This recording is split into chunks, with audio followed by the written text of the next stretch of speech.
विभाग बी, निम्न प्रश्नों के उत्तर गणना करके लिखो। प्रत्येक के 2 अंक हैं। 17वां क्वेश्चन है द्विघात बहुपद 2s² माइनस 1 प्लस 2 वर्गमूल में 2s प्लस वर्गमूल में 2 के शून्यक ज्ञात करो तथा उसके शून्यकों और सगुणकों के बीच संबंध की जांच कीजिए। तो सबसे पहले हम लोग यहाँ पर सवाल लिखते हैं, यहाँ से शुरुआत करते हैं।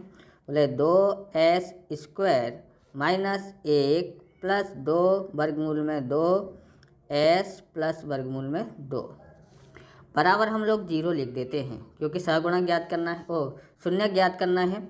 अब हम लोग यहाँ से लिखते हैं 2s², s का गुणा 1 से करते हैं तो माइनस s आ जाता है, प्लस माइनस की वजह से इसका निशान माइनस हो जाता है। इसका गुणा ऐसे करते हैं तो 2 यानी कि 2 वर्गमूल में 2 s आ जाता है, प्लस वर्गमूल में 2 बराबर 0। अब रब ने बना दी जोड़ी, 2 की जोड़ी बनाना है और उसके बाद कॉमन लेना है। तो यहाँ से s कॉमन आता है, तो ध्यान रखना आप परीक्षा में s और 5 में थोड़ा अंतर रखना है। तो 2 कॉमन s कॉमन निकला तो यहाँ पर 2s आया और s यहाँ पर था, s निकल गया, यानी s एकन s आ जाता है। यहाँ पर एक जैसा कौन है तो वर्गमूल 2 है, तो वर्गमूल 2 को कॉमन लेते हैं। यहाँ से आ जाता है 2 और यहाँ हो जाता है s। ओके, माइनस कॉमन लिया इसलिए इसका निशान माइनस हो जाएगा। ये 25 नहीं है, 2s है, ये लेते हैं कॉमन तो वर्गमूल 2 एकन वर्गमूल 2 एक होता है। ओके, अगर आपका ये दोनों एक जैसे दिखते हैं तो समझ लो कि आपका सवाल सही है, वरना गलत है। अब हम लोग इसको कॉमन लेते हैं तो यहाँ आ जाता है 2s माइनस 1 और बाहर जो लिखा है s माइनस वर्गमूल में 2 बराबर 0। अब क्या करते हैं 2s माइनस 1 बराबर 0, और या अथवा भी लिख सकते हैं s माइनस वर्गमूल में 2 बराबर 0 लिखते हैं। अब 2s बराबर ये उधर जाता है तो हो जाता है 1 प्लस का बराबर। अब यहाँ पर s बराबर 1/2 हो जाता है। ओके, और यहाँ पर देखेंगे तो s बराबर ये उधर गया तो यहाँ पर होगा वर्गमूल में 2, प्लस का हो जाएगा, माइनस में है तो। ओके, ये हमने क्या ज्ञात किए हैं, शून्य ज्ञात किए हैं। अब शून्यकों का क्या ज्ञात करना है, हमको सहसंबंध की जांच करना है। तो सबसे पहले लिखते हैं शून्यकों का योगफल, शून्यकों का योगफल बराबर क्या सूत्र होता है तो अल्फ़ा प्लस बीटा। ओके, अब यहाँ पर अल्फ़ा कितना है तो इसको अल्फ़ा और इसको बीटा, यानी 1/2 प्लस वर्गमूल में 2। अब यहाँ पर ध्यान रखना है, ओके, हर समान करने के लिए कितने का गुणा करना पड़ेगा, 2 का।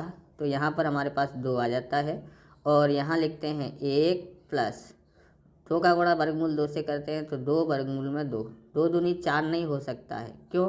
क्योंकि इसके ऊपर वर्गमूल नहीं है, इसके ऊपर वर्गमूल है। अगर दोनों के ऊपर वर्गमूल होता तो गुणा हो जाता है। अब हम लोग इसको ऐसे लिखते हैं माइनस 1 प्लस 2 वर्गमूल में 2 बट्टे में 2। अब ये किसका सूत्र है तो यहाँ पर देखेंगे तो यहाँ लिखा है s² माइनस s², s का गुणांक क्या होता है, s का गुणांक। ओके, तो s का गुणांक देखोगे तो यहाँ पर ये है s का गुणांक, है ना, यही तो वही सेम टू सेम आ रहा है। तो यहाँ पर हमने ये माइनस का निशान लगाया, तो अब ये माइनस माइनस क्या हो जाता है, प्लस। अब ये वाला माइनस कौन सा है तो आप यहाँ पर ध्यान रखेंगे, ये जो माइनस है ये हम लोग इसको कोष्टक में लिखते हैं और ये बड़ा कोष्टक बना देते हैं तो सही रहता है यहाँ पर। और यहाँ पर देखोगे तो ये लिखा है ना माइनस, हाँ, तो ये माइनस सूत्र के अनुसार वाला माइनस है और ये माइनस पहले से उसका है। तो s का गुणांक हुआ यहाँ पर s² का गुणांक तो s² का गुणांक कितना होता है, 2। देखें ऊपर तो s² का गुणांक कितना है, 2 होता है। अब आगे देखते हैं शून्यकों का योगफल, शून्यकों का गुणनफल देखते हैं। तो गुणनफल बराबर हमारे पास 1/2 वर्गमूल में 2, यानी इसका सूत्र क्या होता है, अल्फ़ा गुणा बीटा। अब एक इसका इससे गुणा करते हैं तो वर्गमूल में 2/2 हो जाता है। तो यहाँ इसका होता है अचर पद बट्टे में s² का गुणांक। अथवा वाला देखते हैं 17वां क्वेश्चन। यदि बहुपद पी एक्स बराबर के की दो घात माइनस 14x की दो घात माइनस 2x माइनस 4 के शून्यकों का योगफल 1 हो तो के की कीमत ज्ञात कीजिए। हम यहाँ पर के की कीमत ज्ञात करते हैं। सबसे पहले हम लोग यहाँ पर लिखते हैं a बराबर क्या है, तो a कहाँ पर आता है, इसको हम लोग कैसे करते हैं, ax² plus bx plus c बराबर, ओके। एक्स स्क्वायर है, उसके आगे जो भी लिखा है उसको क्या बोलते हैं, a, तो a बराबर है k की दो घात माइनस 14, ओके। उसके बाद हम देखते हैं, अब हम यहाँ पर देखते हैं b, तो b बराबर क्या, तो b बराबर आप देखेंगे तो यहाँ पर होता है b के सामने x के आगे b होता है तो माइनस का 2 है, और c बराबर क्या हो जाए, सिर्फ संख्या होती है उसको c बोलते हैं, तो माइनस का 4 आ जाता है। अब हम लोग लिखते हैं शून्यकों का, यहाँ पर दिया गया है शून्यकों का योगफल दिया हुआ है, इसलिए इस सूत्र का उपयोग करेंगे। यहाँ पर लिखते हैं शून्यकों का योगफल, तो शून्यकों का योगफल का सूत्र क्या होता है, माइनस b/a, ओके। माइनस योगफल दिया है हमको 1, इसलिए माइनस लिखा ये, और b बराबर कितना है, तो माइनस का 2 है, ये माइनस, तो हमने यहाँ पर लिखा है, समझो b की जगह पर -2 लिखा है और a की जगह पर क्या लिखा है, k² माइनस 14, ओके। ये इधर जाता है तो 1 गुणा k² माइनस 14 बराबर माइनस का 2, 1 का गुणा करेंगे तो वही की वही आता है, बराबर माइनस माइनस क्या हो जाता है, प्लस का 2 हो जाता है। अब k² बराबर 2, ये उधर जाता है तो प्लस का हो जाता है। अब k² बराबर 14 और 2 कितना हो जाता है, 16। अब इसका वर्गमूल करते हैं तो 16 का वर्गमूल 4 हो जाता है, तो k बराबर हमारे पास कितना आ जाता है, 4। आप इस तरह का वीडियो देखना चाहते हैं तो डिस्क्रिप्शन में पेपर नंबर 1 की प्लेलिस्ट दी है, वहाँ से आप देख सकते हैं। और आप हिंदी मीडियम के वीडियो को सपोर्ट ज़रूर करेंगे, ऐसा हमारा विश्वास है, क्योंकि आप सपोर्ट नहीं करेंगे तो हिंदी मीडियम के और भी चैनल आपको देखने को मिलेंगे नहीं। इसलिए आप ज़्यादा से ज़्यादा शेयर करें, लाइक करें और कमेंट करें, कमेंट ज़रूर करें, जिससे हमको पता पड़े कि आपको वीडियो हमारा कैसा लग रहा है। देखते हैं आगे 18वां क्वेश्चन देखते हैं। 18वां क्वेश्चन है, जिसके शून्यकों का योगफल और गुणनफल क्रमशः 1/4 और -1 हो तो ऐसी द्विघात बहुपद प्राप्त करो या ज्ञात कीजिए। तो हम लोग क्या करते हैं, यहाँ लिखते हैं सबसे पहले शून्यकों का योगफल,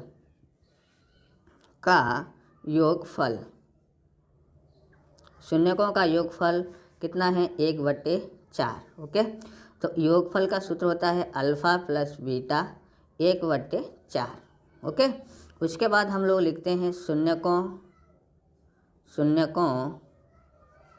का गुणनफल या गुणांक, जो भी लिखना है, तो कितना दिया है, -1 दिया है, तो इसका सूत्र क्या होता है, अल्फ़ा गुणा बीटा बराबर -1। अब अपने यहाँ पर लिखते हैं बहुपद, लिखते हैं बहुपद का प्रमाणित स्वरूप क्या होता है, तो ये होता है हमारे पास यहाँ पर k बराबर x² minus alpha plus beta x plus alpha beta, बराबर। आप 2 तरह से कर सकते हैं, 2-3 तरह से कर सकते हैं, पर मुझे ये अच्छा लगा, छोटा सा है और आपको ये सूत्र याद होने में ज़्यादा तकलीफ नहीं होगी। हम यहाँ लिखते हैं k और यहाँ लिखते हैं x² और यहाँ लिखते हैं कितना है, 1 प्लस अल्फ़ा और बीटा कितना आया है, 1/4 x प्लस ये कितना है, अल्फ़ा बीटा, तो कितना है, -1 है, ओके। अब हम लोग यहाँ पर क्या करते हैं, k लिखते हैं और उसके बाद x² माइनस इसका इससे गुणा कर देते हैं तो x आ जाता है बट्टे में 4, प्लस माइनस यहाँ हो जाता है 1, ओके। अब यहाँ पर देखेंगे जिसके बट्टे में क्या नहीं है, 4 नहीं है, बराबर हम लोग क्या कर देते हैं, यहाँ पर 0 लिख देते हैं, 0 0 0, यहाँ इसलिए का निशान लगा देते हैं, ओके। इसलिए के, तो जिसके बट्टे में 4 नहीं है उसमें गुणा करना है 4 का, क्योंकि हर समान करने के लिए लिंक करते हैं, तो बस उसी तरह से है। यहाँ पर 4 नहीं है इसके बट्टे में, तो इसके 4 का गुणा कर देते हैं, 4x की 2 घात, और x इसमें भी बट्टे में कुछ नहीं है इसलिए 4 का गुणा कर दिया, बट्टे में क्या आ जाता है, 4 बराबर 0। अब के यहाँ पर लिखते हैं कि यहाँ लिखते हैं 4x की 2 घात x माइनस 4 बराबर 0। तो ये बहुपद हमारी ये आई है। अब ये 4 उधर जाएगा 0 के गुणा में, तो 0 ही हो जाएगा। इस प्रकार से ये सवाल हो जाता है। अगला सवाल देखते हैं। तो 19वां सवाल है, समांतर श्रेणी 50, 56, 62 का 10वां पद ज्ञात कीजिए। तो यहाँ से हम करते हैं a बराबर हमारे पास 50 है और d बराबर पीछे वाले पद में से आगे वाला पद घटा देते हैं तो हमारे पास 6 आ जाता है। और कितना, कौन सा पद ज्ञात करने के लिए बोला है, तो 100वां बोला था, सॉरी 10वां लिख दिया है। तो n बराबर कितना हो जाता है 100। ओके, यहाँ पर 100वां पद है। यहाँ पर देखेंगे ए एन का सूत्र हमको मालूम ही है, a प्लस एन माइनस 1 गुणा डी। ए एन कितना है, तो ए एन हमारे को मालूम नहीं है, ए 100। ओके, ए बराबर 50 और यहाँ पर 100 माइनस 1 और डी बराबर हमारे पास 6 है। तो 50 प्लस यहाँ हो जाता है 99 गुणा 6। 50 प्लस 6 निम 54 की 4 हासिल आई 5, 6 निम 54 और 5, 54 और 5 59 हो जाता है। अब जोड़ते हैं 0 और 4, 4 9 और 5, 14 की 4 हासिल 1, 5 और 1 6। तो हमारे पास ए 100 आया है 50। तो परीक्षा में आप ध्यान रखना है, हिंदी में आपको लिखने का है, क्योंकि हिंदी में जवाब पूछा है ना, तो इसलिए हिंदी में सबके नीचे होता है, मैं लिखूँ या नहीं लिखूँ, लेकिन आपको परीक्षा में ऐसा लिखना है। जैसे 100वां पद पूछा ना, 100वां पद क्या होगा, 644 होगा, है ना। ओके, ऐसे इस तरह से लिख देने का है। अब हम लोग 20वां सवाल देखते हैं। तो 20वां सवाल है, इसकी कीमत ज्ञात कीजिए। तो पहले हम सवाल उतार लेते हैं, 4 साइन, तो आगे हम लोग इसको उतारते हैं 3 cos square 45 minus sine square 30। Okay, उसके बाद 4 का तो हम 4 लिखे रहने देते हैं। साइन 30 की कीमत कितनी होती है, तो साइन 30 की होती है 1/2 की कितनी घात, 4 घात, प्लस कॉस 60 की कीमत कितनी होती है, 1/2 की 4 घात। ओके, उसके बाद बोर्ड में पूछा गया है 2 बार, इसलिए मोस्ट इम्पोर्टेंट सवाल है ये। तो 3 लिख देते हैं। कॉस स्क्वायर 45 की कीमत होती है 1/वर्गमूल में 2 होती है, 1/वर्गमूल में 2 की 2 घात। उसके बाद हम लोग यहाँ लिखते हैं माइनस साइन 30 की कीमत होती है 1/2 की कितनी घात लिखते हैं हम, यहाँ पर 2 घात लिखते हैं, सॉरी यहाँ पर 90 है, यहाँ 90 है, तो कितनी कीमत होती है 1। ओके, यहाँ 1 होगी कि 2 घात लगा देते हैं। अब उसके बाद हम यहाँ पर देखते हैं 4 का 4, 1 की 4 घात मतलब 1 होता है, 2 की 4 घात मतलब 16 हो जाता है, 1 की 4 घात मतलब 1 और 2 की 4 घात मतलब 16। यहाँ लिखते हैं 3, 1 का वर्ग 1, वर्गमूल 2 का वर्ग, यानी वर्ग से वर्गमूल हट जाता है यानी 2 हो जाता है, और 1 का वर्ग 1 होता है। उसके बाद हम लोग देखते हैं 4 हर समान है, इसलिए ऐसा लिखेंगे 16 1 + 1 यानी 1 + 1 माइनस 3 हर समान करने के लिए हमको इसको 2 से गुणा करना पड़ेगा, 1 का 1 2 1 2। ओके, उसके बाद हम लोग क्या करेंगे, यहाँ पर 4 गुणा 2/16 हो जाता है, माइनस 3 या माइनस का 1/2 आता है। 4 से काट देते हैं, 4 चौक 16, 2 1 2 2 दूनी 4 मतलब 1/2। यहाँ पर माइनस 3 का गुणा इससे करते हैं, कितना हो जाता है, माइनस प्लस 3/2। तो हर समान है इसलिए 2 1 + 3 बराबर कितना हो जाता है 4, 4/2 बराबर 2 दूनी 4। कितनी कीमत आती है इसकी, 2 आंसर आती है। अब हम लोग देखते हैं अथवा वाला 20वां। बताओ कि sine square 35 plus sine square 55 और टेन स्क्वायर 45 बराबर 0। तो हम लोग LHS करके लिखते हैं। क्या लिखेंगे, sine square 35 sine square 55 minus ten square 45, कितना लाना है, 0 लाना है। अब साइन स्क्वायर 35 है। ओके, अब साइन स्क्वायर 90 में से कितना घटाऊं कि 55 आता है, तो 35 घटा सकता हूं। ओके, उसके बाद टेन स्क्वायर 45 बराबर यहाँ हो जाता है साइन स्क्वायर 35 प्लस ये किस में बदल जाता है, कॉस स्क्वायर में 35 हो जाता है, और ये टेन स्क्वायर 45 की कीमत होती है 1। इसका मतलब होता है साइन स्क्वायर कॉस स्क्वायर बराबर होता है 1 सूत्र के अनुसार -1। ओके, अब 1 में से 1 घटाता हूँ तो कितना हो जाता है 0 बराबर RHS, आंसर आया। उसके बाद आप क्या करोगे, परीक्षा में इतना लिखने के बाद आपको सवाल उतार देना है वापस से पूरा, तो LHS बराबर RHS आपने सिद्ध कर दिया है। तो यहाँ पर दिया गया है वह अनुपात ज्ञात कीजिए जिसमें बिंदुओं A1 -5 और B -4 5 को मिलाने वाला रेखाखंड x अक्ष को विभाजित होता है। इस बिंदु के निर्देशांक ज्ञात कीजिए। ये हमने लिख दिया है ऐसे ही, पर ये असाइनमेंट में दिया नहीं है क्योंकि मैं किताब में से लिखा है इसलिए लिख गया है। फिर भी हम ये ज्ञात करके बताते हैं कि आपको अगर ऐसा भी पूछा गया हो तो कैसे आ सकता है। पूरा सवाल परीक्षा में 3 बार पूछा गया है, बोर्ड की परीक्षा में ये सवाल इम्पोर्टेंट है, इसलिए इसको पूरा सॉल्यूशन आप ज़रूर देखें।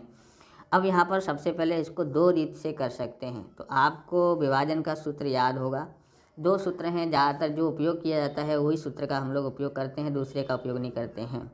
तो यहाँ पर लिखते हैं A1 -5। आकृति बनाना जरूरी नहीं है पर आकृति पे से समझा जल्दी जा सकता है। यहाँ लिखते हैं B -4 5 है। ओके, यहाँ आप देखेंगे तो x1 ये रहा, ये y1 है ना, ये x2 है -4 और y2 कितना है, तो y2 है हमारे पास 5। इस तरह से एक माइनस का है और एक प्लस का है। अब हम यहाँ पर ये बिंदु है, कोई बिंदु है जिसको बोलता है, क्या बोलता है, आकृति पे से लिखोगे थोड़ा हिंदी लिखना कम रह जाता है, इसलिए आप ध्यान से देखें कि x अक्ष से विभाजित करता है। तो x अक्ष पहले x लिखा जाता है फिर y लिखा जाता है। ओके, जो अक्ष बोला हो उसको लिखने का, अगर x बोला है तो x, अगर y अक्ष बोला हो तो यहाँ पर y लिखा जाता है, ये आप ध्यान रखें। तो x अक्ष बोला है तो y को हम लोग क्या लेंगे 0, अगर y अक्ष बोला होता है तो y या 0 की जगह पर y और x की जगह पर 0 लिखते हैं। यहाँ M1:M2। ओके, इस तरह से लिखा है। अब विभाजन का सूत्र का उपयोग करते हैं, तो यहाँ पर हम लिखते हैं P के निर्देशांक ओके बराबर, सूत्र क्या है M1x2 ओके और M2x1 यानी 1 2 2 1 M1 + M2। ओके, तो यहाँ पर P के याम कौन से हैं, x और y हैं। ओके, y बराबर 0 दिया हुआ है। अब हम यहाँ पर लिखेंगे comma M1y2 + M2y1 M1 + M2।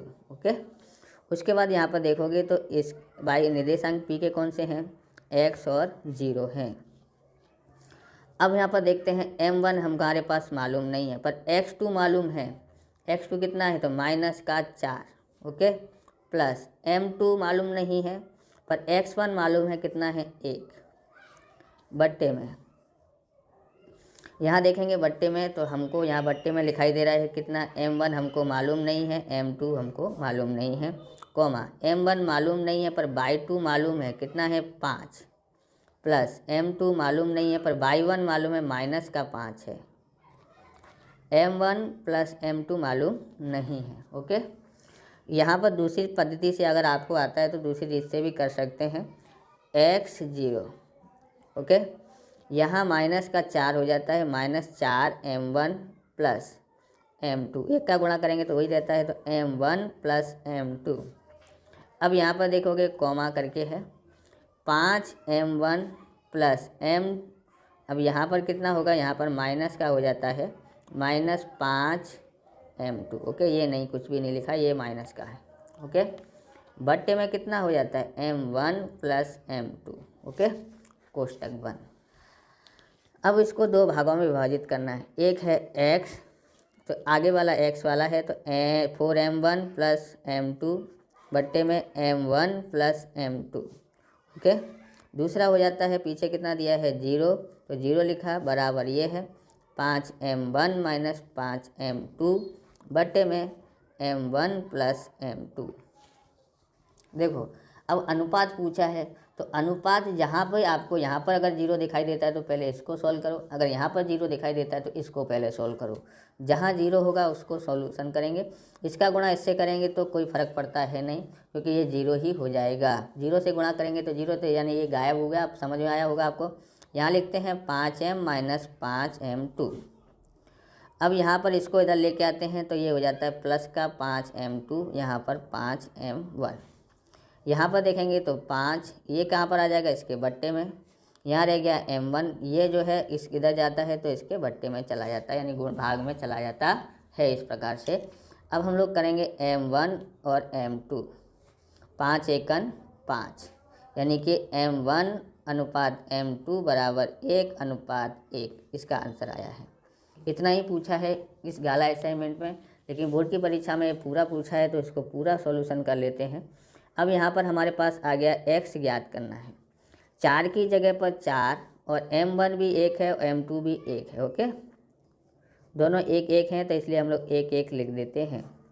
तो x बराबर 4 एकन 4, 1 बट्टे में 1 और 1 2, यानी x बराबर 5/2 इसका आंसर आ जाता है। ओके, अब अगला सवाल लिखते हैं। जब एक व्यक्ति की ऊंचाई तथा उसकी परछाई की लंबाई समान हो तो सूर्य का उन्नयन कोण कितना होगा, वह ज्ञात करना है। तो सबसे पहले हम लोग एक व्यक्ति खड़ा है ऐसा समझ लेना है और उसकी परछाई यहाँ तक गिरती है, तो हम लोग यहाँ तक इसको ऐसे बना देते हैं और यहाँ ऐसे बना देते हैं, बराबर। सूर्य यहाँ पर है। ओके, तो इसका उन्नयन कोण पूछा है, ये वाला कोण पूछा है।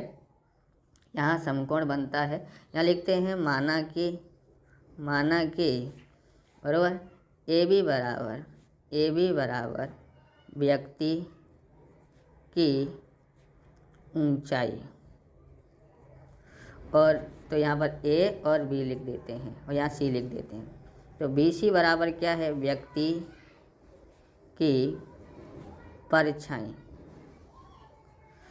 अब यहाँ पर देखोगे व्यक्ति की दोनों समान है, यानी इसको x मान लेते हैं, यहाँ भी x और यहाँ भी x। ओके, अब यहाँ पर हम लोग लिखते हैं कि त्रिभुज ABC में m कोण B बराबर 90। अब हमको खबर है लाल बट्टे में कक्का, बराबर। अब यहाँ पर देखो साइन, ये है कॉस, ये है टेन। हमको क्या क्या दिया है, तो लंब और आधार दिया है। तो लंब और आधार किस में आता है, टेन में, इसलिए टेन का सूत्र लगाते हैं। टेन ये ज्ञात करना है, तो इसलिए टेन सी बराबर लंब और आधार, तो लंब का नाम है AB, आधार का नाम है BC। टेन सी कितना है, तो यानी टेन सी कितना है आपको यहाँ पर ध्यान देना पड़ेगा। तो टेन सी हमको पता नहीं है, पर AB मालूम है। AB कितना है, x है, BC कितना है, x है, बराबर टेन सी 1 एकन 1। अब इसको यहाँ से सॉल्यूशन करते हैं, ध्यान से समझना है। टेन सी बराबर 1, टेन की कितनी कीमत होगी, तो 1 आता है, तो टेन 45। टेन से टेन कट जाता है, यानी सी बराबर आ जाता है 45। ओके, यहाँ लिखते हैं सूर्य का उन्नयन कोण 45 होगा। 23वां प्रश्न, दो सकेंद्रीय वृत्तों की त्रिज्याएं 13 और 8 है। बड़े वृत्त की उस जीवा की लंबाई ज्ञात कीजिए जो छोटे वृत्त को स्पर्श करती है। तो इस प्रकार से आपको आकृति बनाने का है। दो सकेंद्रीय का मतलब होता है यहाँ पर एक केंद्र होना चाहिए दोनों वृत्त का। तो यहाँ पर वृत्त का नाम P रख देते हैं और बड़ी वृत्त की ये त्रिज्या हो गई तो 13 है, छोटे वृत्त की त्रिज्या ये हो गई। यहाँ पर स्पर्श करती है बड़े वृत्त की जीवा। तो यहाँ पर लिखते हैं, क्या लिखेंगे, माना कि P केंद्र वाले वृत्त में बड़े वृत्त की त्रिज्या, बड़े वृत्त की त्रिज्या आपने क्या माना है, PB, तो हम PB लिख देते हैं, बराबर 13, और छोटे वृत्त की त्रिज्या, वृत्त की त्रिज्या बराबर क्या है, PM है, तो PM बराबर 8। ओके, जीवा बराबर AB ज्ञात करना है हमको। ओके, आप इस तरह के वीडियो देखना चाहते हैं तो डिस्क्रिप्शन में लिंक दी गई है पेपर नंबर 1 और 2 की, वहाँ से आप देख सकते हैं। चैनल पर नए हैं तो चैनल को सब्सक्राइब करना, क्योंकि हम इस प्रकार के वीडियो लेके आते रहेंगे। और हम आपके लिए इतना मेहनत कर रहे हैं तो आप हमको हिंदी मीडियम को सपोर्ट ज़रूर करेंगे, वीडियो को शेयर, लाइक और कमेंट करेंगे आपको वीडियो कैसा लगा। चलिए आगे और देखते हैं। यहाँ पर देखते हैं, इसका नाम है PMB में, बराबर। तो यहाँ लिखते हैं त्रिभुज PMB में M कोण M बराबर 90। तो यहाँ पर 90 हो जाता है, तो हम लोग यहाँ पर लिखेंगे पाइथागोरस प्रमेय के अनुसार, पाइथागोरस प्रमेय के अनुसार। तो पार्ट 10 के जितने भी मोस्ट इम्पॉर्टेंट क्वेश्चन हैं उसकी वीडियो प्लेलिस्ट में से आप देख सकते हैं। उसकी वीडियो डिस्क्रिप्शन में लिंक दी गई है, वहाँ से आप देख सकते हैं। आगे देखेंगे तो आप यहाँ पर पाइथागोरस का उपयोग करते हैं, तो PB² बराबर, यहाँ पर PB यानी कर्ण, बाकी दो भुजाएं हैं PM² प्लस MB² या BM² भी लिख सकते हैं। PB बराबर कितना दिया है, 13 दिया है, और PM कितना है, 8 है, और MB हमको दिया नहीं है। यहाँ पर हम 13 का वर्ग करते हैं तो 169 आता है, और 8 का वर्ग होता है 64, MB² लिख देते हैं। 169 इसको इधर लेके आते हैं तो यहाँ 64 माइनस का हो जाता है, यहाँ MB² लिख देते हैं। अब MB² बराबर बचता है 105। अब MB बराबर लिखते हैं तो इसका वर्गमूल करना पड़ेगा, वर्गमूल होता नहीं है तो वर्गमूल में 105 लिख देते हैं। अब आप आगे देखेंगे तो यहाँ लिखते हैं M यह है AB का मध्य बिंदु है, मध्य बिंदु है। तो हम क्या करेंगे, तो मध्य बिंदु है तो हम लोग इसको ऐसा लिखेंगे, कैसा लिखेंगे, तो AB बराबर 2 गुणा, यानी मध्य बिंदु है तो आधा ये और आधा ये, पूरा ये आधा है, ये वाला भाग आधा है, तो आधे में 2 का गुणा कर देंगे तो हमारे पास AB आ जाता है। तो यहाँ हम लोग जीवा का गुणा कर देते हैं, तो 2 गुणा MB। जैसे सूत्र क्या है, 2 गुणा MB है, बराबर। आप पहले ये लिख लेना, इसको पहले लिखना फिर ये लिखना है। तो AB बराबर इतना आया है। तो हिंदी में पूछा तो हम लिखते हैं, क्या पूछा है, जीवा ज्ञात करो। यहाँ पर बड़े वृत्त की जीवा कितनी है, 2 वर्गमूल में 105 होगी। ओके, आगे दूसरा सवाल देखते हैं।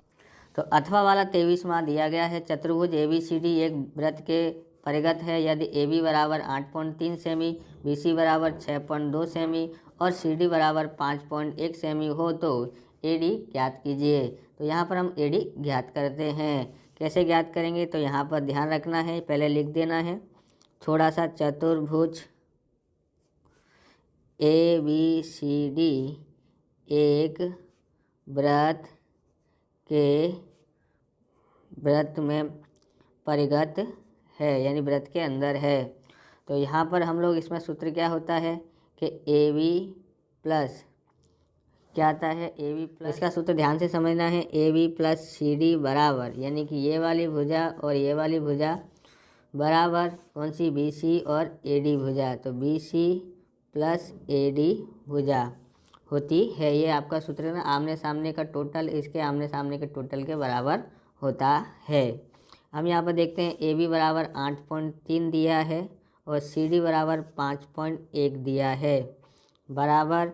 अब यहाँ पर लिखते हैं BC बराबर 6.2 है, ओके, और AD बराबर ज्ञात करना है। तो हम लोग यहाँ देखते हैं, जोड़ते हैं, 3 और 1 4, 8 और 5 13 हो जाता है, 13.4 आता है। इसको इधर लेके आते हैं तो ये माइनस का हो जाता है AD। तो AD बराबर हम ज्ञात करते हैं, 4 में से 2 घटाते हैं तो 2 आता है, और 13 में से 6 घटाते हैं तो 7 आता है। पॉइंट का पॉइंट लिखा लेते हैं। इस तरह से AD कितना आया 7.2 आया है। ओके।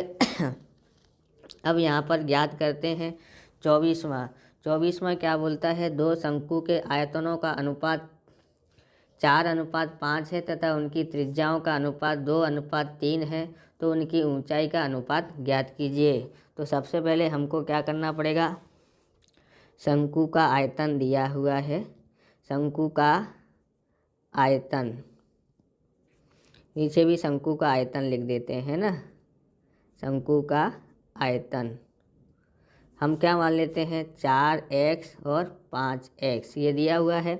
फिर आप यहाँ पर समझेंगे शंकु के आयतन का सूत्र होता है 1/3, यहाँ पर 1/3 पाई r स्क्वायर h होता है, यहाँ भी 1/3 पाई r स्क्वायर h होता है। यहाँ हम इसको 1, यहाँ 1, इसको 2, ये 2, यानी दो शंकु है ना, इसलिए एक पहचान दे देते हैं कि ये पहले की है, ये दूसरे की है। अब यहाँ पर 4x बट्टे में 5x, अब यहाँ पर देखोगे ध्यान से तो इससे ये कट जाता है। ओके, कट जाता है और इनकी त्रिज्याओं का अनुपात भी दिया हुआ है, यानी r1 बराबर कितना है 2x है और r2 बराबर कितना दिया है, तो ये दिया है त्रिज्याओं का अनुपात 3x। तो हम लोग यहाँ पर इसकी जगह पर लिखते हैं 2x गुणा h1 और यहाँ लिखते हैं 3x गुणा h2 बराबर 4x बट्टे में 5x। अब h1 बट्टे में h2 बराबर 4x बट्टे में 5x, ये वाले इधर जाते हैं तो नीचे वाला ऊपर और ऊपर वाला नीचे हो जाता है, तो x से x काट दो। ओके, 2 से ये कट जाता है, 2 तिया 2 दूनी 4, तो h1 बट्टे में h2 बराबर क्या आ जाता है, तो यहाँ देख लेते हैं 2 तिया 6 और 5। ओके, तो इसका अनुपात कितना आया है यहाँ पर देख लेते हैं एक बार फिर से। तो यहाँ पर हमसे गलती हुई है, यहाँ पर 2 घात लगी थी तो यहाँ भी 2 घात लगानी पड़ेगी। तो हम लोग यहाँ पर सब लोग 2 घात करके लिखते हैं, 3 का वर्ग हो जाता है 9 और 2 का वर्ग हो जाता है 4। ओके, तो 4 से 4 कट गया, x से x कट गया, यहाँ कितना रह गया है 9, तो 9 बट्टे हमारे पास आता है 5। ओके, इस तरह से हम लिखते हैं h1 अनुपात h2 बराबर 9:5 आ जाता है। अगला सवाल देखते हैं। तो हमारा सवाल दिया है 24वां अथवा वाला, एक वृत्त की परिधि 176 सेमी है तो वृत्त की त्रिज्या ज्ञात कीजिए। तो यहाँ पर ये पाठ 13 है और ये उसके अथवा में पाठ 12 दिया गया है। 12 में सिर्फ यहीं पर पूछा जाता है और दूसरा कहीं पूछा जाएगा नहीं। तो आपको 12.1 तैयार करना है, सिर्फ 12.1 बराबर, वो 12.2 इसके लिए है स्टैंडर्ड मैथ वालों के लिए। तो आप इस तरह के सवाल सीख लीजिए, सरल सवाल एकदम। तो यहाँ पर एक वृत्त की परिधि 176 है तो वृत्त की त्रिज्या ज्ञात कीजिए। वृत्त की परिधि कितना है 176 है, तो वृत्त की परिधि का सूत्र होता है 2 पाई r, यहाँ 176 लिखते हैं, 2 गुणा 22/7 गुणा r 176, तो r बराबर 176, ये उधर जाते हैं तो नीचे वाला ऊपर आ जाता है और ऊपर वाले दोनों नीचे आ जाते हैं। 22 अट्ठे 76 होता है 176, 2 से काटते हैं तो 2 चौक 8 होता है, r बराबर 4 सत्ते 28 हो जाता है। तो r बराबर इतना सेमी आया है। ओके, अगला सवाल देखते हैं। तो यहाँ पर सवाल दिया गया है 25वां, दी गई बारंबारता बटन के लिए माध्यक 13.2 है और माध्य 15.3 हो तो माध्यक और बहुलक के अंतर संबंध अनुसार बहुलक ज्ञात कीजिए।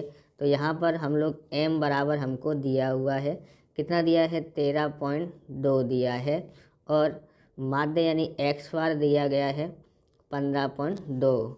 तो अंतर संबंध के अनुसार z बराबर 3m - 2x बार दिया है। किताब में एक भी सवाल इस तरह के दिए गए नहीं हैं, पर हम लोग यहाँ ज्ञात करते हैं 3 की जगह पर 3 और m की जगह पर 13.2 लिख देते हैं। -2x बार कितना दिया गया है 15.2 दिया है। 3 दूनी 6, फिर 3 तरह 9 और 3 एकन 3। अब पॉइंट कहाँ पर है, एक अंक के आगे है, तो एक अंक के आगे यहाँ लगा देते हैं। अब इसका गुणा करते हैं, 2 दूनी 4, 2 पंजे 10, हासिल 1, 2 एकन 2 और 1 3। तो यहाँ पर पॉइंट है, एक अंक के आगे पॉइंट लगाया, यहाँ भी लगा देते हैं। घटाते हैं, तो आपको घटाना नहीं आता हो तो शायद आप इस तरह से घटा सकते हैं। पॉइंट के नीचे पॉइंट आना चाहिए, बस ये वस्तु ध्यान रखना चाहिए। तो 6 में से 4 घटाते हैं 2, 9 में से 0 घटाते हैं तो 9, 3 में से 3 घटाते हैं तो 0। जेड बराबर हमारे पास आया 9 पॉइंट, सॉरी गलती है, यहाँ पर देखते हैं कहीं, यहाँ पर देखेंगे 15.3 दिया है तो 15.3 लिखते हैं यहाँ पर, यहाँ 6 हो जाता है। ओके, तो यहाँ पर हमारे पास कितना बचेगा, यहाँ 0 बचेगा, यानी 9 आ जाता है। जेड बराबर कितना आया है, 9 आया है। सॉरी गलतियाँ हो गई उसके लिए।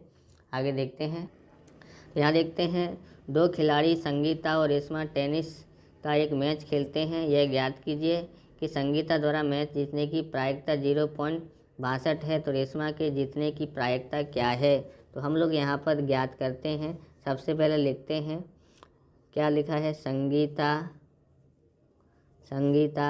द्वारा मैच जीतने की प्रायिकता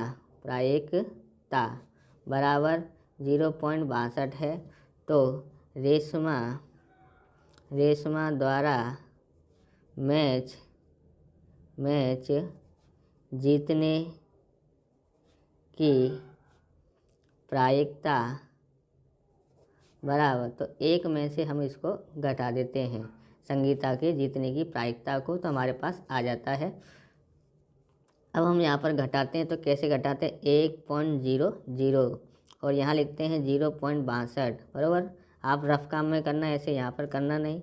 एक इससे लेते हैं तो यहाँ 10 हो जाता है, इसके पास 0, ये इसको देता है तो यहाँ 10, यहाँ रह जाता है 9। 10 में से 2 घटाते हैं तो 8 और 9 में से 6 घटाते हैं तो 3 पॉइंट का पॉइंट 0 का 0, क्योंकि 0 में से 0 गया 0, कितना आ जाता है 0.38। ओके।